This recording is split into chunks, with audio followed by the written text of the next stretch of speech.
अरे माधुरी बेटा सुन तो। माधुरी की सासू माँ ने माधुरी को आवाज लगाई। माधुरी बोलती, हाँ मामा बोलो, क्या चाहिए? अरे बेटा चाहिए कुछ भी नहीं, तुझे पता है ना जो मुझे चाहिए होता है मैं खुद ले लेती हूँ। मैं तो तुझे बता रही थी कल मेरी बुआ जी की बेटी आ रही है, उसको किसी डॉक्टर को दिखाना है यहाँ, तब वो हमारे घर भी रहेगी 2-3 दिन।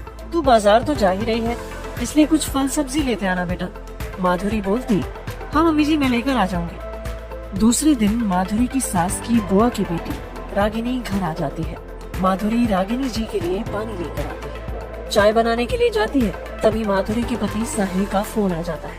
वो अपनी कोई फाइल घर पर भूल जाता है और माधुरी को फाइल लेकर ऑफिस आने के लिए कहता है। माधुरी की सास बोलती है, अरे बेटा तू चाय बनाना छोड़, जल्दी से उसको ये फाइल देकर आ जा। माधुरी फाइल लेकर चली जाती है और माधुरी की सास सरोज चाय बनाने के लिए किचन में चली जाती है। तभी रागिनी कहती है, अरे क्या दीदी, चाय बनाने में कौन सा बरस लगता, बहू ही बना देती, 5 मिनट की तो बात थी। सरोज जी मुस्कुराती है और बोलती है, अरे सही कहा तूने, 5 मिनट की ही तो बात थी, मैं बना लूंगी तो क्या बिगड़ जाएगा, और तुझको तो वैसे भी मेरे हाथ की चाय कितनी पसंद थी। और वो चाय में इलायची डालने के लिए इलायची का डिब्बा ढूंढने लगती है। रागिनी जी फिर बोलती है, अब कितनी शांति से बिना कोई बड़बड़ किए अब भी सारा काम कर लेती हो दीदी।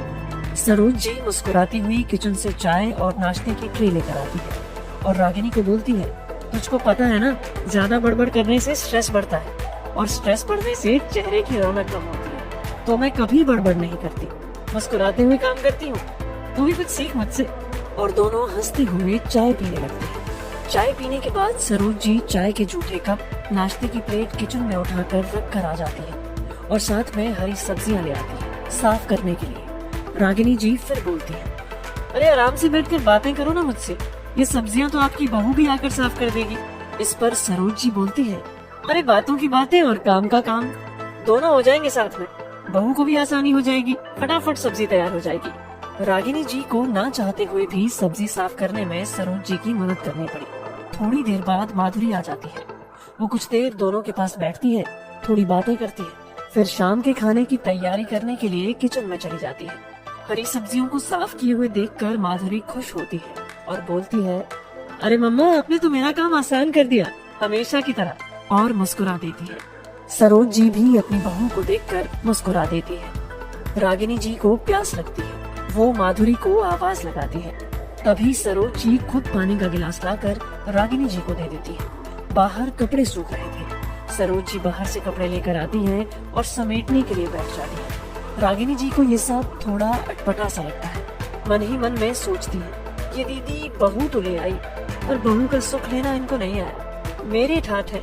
सोफे पर बैठी बैठी दोनों बहुओं को ऑर्डर पर ऑर्डर लगाती हूँ। मजाल है कभी मैंने एक गिलास पानी भी अपने हाथों से पिया हो। और दीदी को देखो, सारा दिन घर के कामों में इस महारानी की मदद करती रहती है, इसको सर पर चढ़ा लिया है, एक दिन पछताएगी।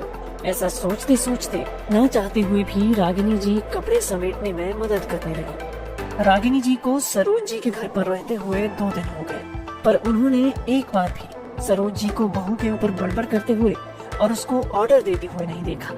जो भी चीज चाहिए होती थी सरोज जी खुद जाकर ले आती थी। दोपहर में रागिनी जी और सरोज जी दोनों गपशप कर रही थी। रागिनी जी सरोज जी को मोबाइल में कुछ तस्वीरें दिखा रही थी। सरोज जी का चश्मा ऊपर वाले कमरे में रह गया था और माधुरी उस वक्त सो रही थी। तो सरोज जी ने रागिनी जी को कहा, मैं चश्मा लेकर आती हूँ रागिनी, ऐसे तो मुझसे देखा नहीं जाता बिना चश्मे के। तभी रागिनी जी बोलती है, क्या दीदी, जब से आई हूँ तब से देख रही हूँ आप अपना हर काम खुद कर रही हो, माधुरी को ही आवाज लगा दो, वो भी पकड़ा सकती है तुमको चश्मा। हम फिर बहुएं लाती क्यों हैं? मैं तो आपकी जैसे कभी नहीं करती, एक आवाज लगाती हूँ, दोनों बहुओं को सीधा कर रखा है, एक आवाज पर ही दोनों की कंपकपी छूट जाती है। तुम बहू तो ले आई हो दीदी, पर सास बनना तुम्हें नहीं आया। सरोज जी हंसते हुए सोफे पर बैठ जाती है और रागिनी जी से बोलती है, सच कह रही है रागिनी, तू, मुझको तेरे जैसी बहू को डराना नहीं आता, उससे काम लेना भी नहीं आता और ना ही बहू पर बड़बड़ करना आता है। अरे मुझको तो ये सब चीजें सीखनी भी नहीं है, पर मैं तुझको बोल रही हूँ तू भी ये सब करना छोड़ दे। अरे जब तक हमारे हाथ पैर सही सलामत हैं, इनको काम कर लेने दे। मैं बहू लेकर आई हूँ, कोई सेक्रेटरी नहीं जो उसको हर वक्त बेवक्त बिना वजह ऑर्डर देती रहूं। अगर मैं कोई उसकी हेल्प कर देती हूँ तो वो मुझसे भी खुश रहती है और मुझको सम्मान देती है, अपनापन देती है, प्यार देती है। और तेरी बहू है जिनको तू डरा के रखती है, वो भले ही सामने तुझसे डरती है पर पीठ पीछे तेरी बुराइयां करती है, तुझे बद्दुआ देती रहती है। और तेरे जो ये जोड़ों का दर्द है वो भी सारा दिन एक जगह सोफे पे बैठे रहने से हुआ है। अरे कुछ चला कर, अपना काम खुद किया कर, फिर देख कैसे ये जोड़ों का दर्द छूमंतर हो जाता है। और सारा दिन घर में बहू पर जो बड़बड़ करती रहती है, तू उससे देख तेरा चेहरा कितना बेनूर हो गया है। तुझसे बड़ी हूँ मैं, पर मेरा चेहरा देख, अभी तक निखार वैसा का वैसा है जैसा पहले था। ये सब घर में सुख शांति रखने से आता है, और घर में सुख शांति घर की मुख्य महिला यानी कि हम सास लोग ही घर को चाहे तो क्रांति का मैदान बना सकते हैं, या फिर फूलों की खुशबू से महकता हुआ उपवन। इन फूलों में अगर हम कभी कभी प्यार की हल्की फुल्की बारिश कर देंगे तो ये उपवन कभी मुरझाएगा नहीं, हमेशा खिलखिलाता रहेगा। छोटे मोटे कामों में बहू की मदद कर दे तो कोई आफत नहीं आती, बल्कि हम खुद स्वस्थ बने रहते हैं। रागिनी जी को बात तो समझ में आ रही थी, पर वो समझना नहीं चाह रही थी। नींद आ रही है मुझको, तो वो ऐसा बोलकर सो गई। पर सरोज जी बिना रागिनी जी की बातों में आए चाय बनाने चली गई। उनकी बहू के उठने का टाइम जो हो रहा था, ये दोनों सास बहू की गपशप का टाइम था। ये सरोज जी ने कहा कि मेरे तो जब तक हाथ पैर चलेंगे मैं कोई काम किसी से नहीं कराऊंगी, अपने आप करूंगी। मेरी बहू मेरी सहेली है, कोई सेक्रेटरी नहीं।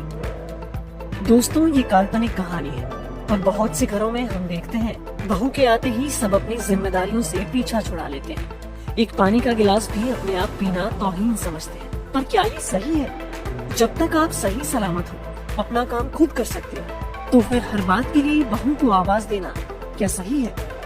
दोस्तों, आपकी इस वीडियो के बारे में क्या राय है नीचे कमेंट करके जरूर बताइएगा। और अगर आपको ये वीडियो पसंद आए तो इस वीडियो को लाइक करिएगा, शेयर करिएगा ज्यादा से ज्यादा लोगों तक। और ऐसे ही और भी इंस्पिरेशनल वीडियो के लिए सब्सक्राइब करें हमारे YouTube चैनल को, और Facebook पर फॉलो करें हमारे पेज को। धन्यवाद।